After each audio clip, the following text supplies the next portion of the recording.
Wonders of Grace. John Robinson. This young man had pious parents and was brought up in the Walsworth Wesleyan Sunday School. Has mixed in merry company, and though occasionally attending the music hall and Tabernacle, had no concern for his soul and often spent his Sabbath in gardening and other things. He states that about 6 weeks ago the hymn, "When I Survey the Wondrous Cross," fastened itself on his mind, and then he was led to reflect on the great love of Christ, and from that to see what a great sinner he had been. Then he was led to look to Christ, and is resting entirely on him, and he feels and knows that he cannot do anything for himself. He states that he constantly prays for grace and that he may live nearer to Christ, and finds that the closer he is to Christ, the more happiness he has. He is known to Green and Perkins. Gave a card. Signed J.W. Brown. And then we have this added.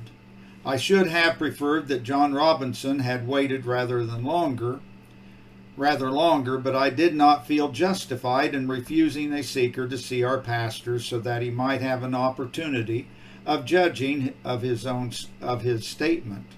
There appeared to me in the first instance of getting up a little speech, but I did not wish to think hardly of him, and therefore gave him a card, signed J.W.B.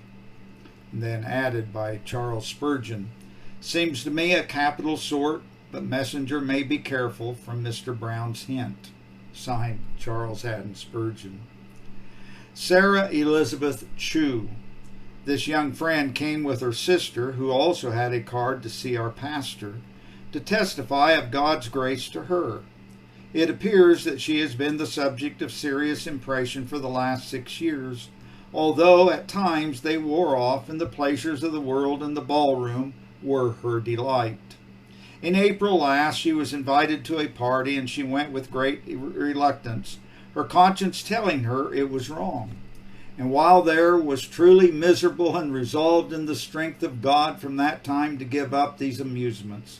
She then began to pray earnestly to the Lord for forgiveness through the atonement of Christ, and suffering much darkness of mind, until about 3 weeks since she attended an open-air service while staying at Margate, when a Mr. Solman of Pentonville addressed the congregation and explained the way of salvation, very plainly showing the simplicity of faith in Jesus Christ.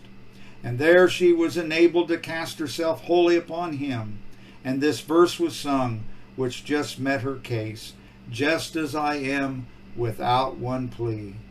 And she found joy and peace in believing. Our pastor's ministry has also been greatly blessed to her. A very interesting case.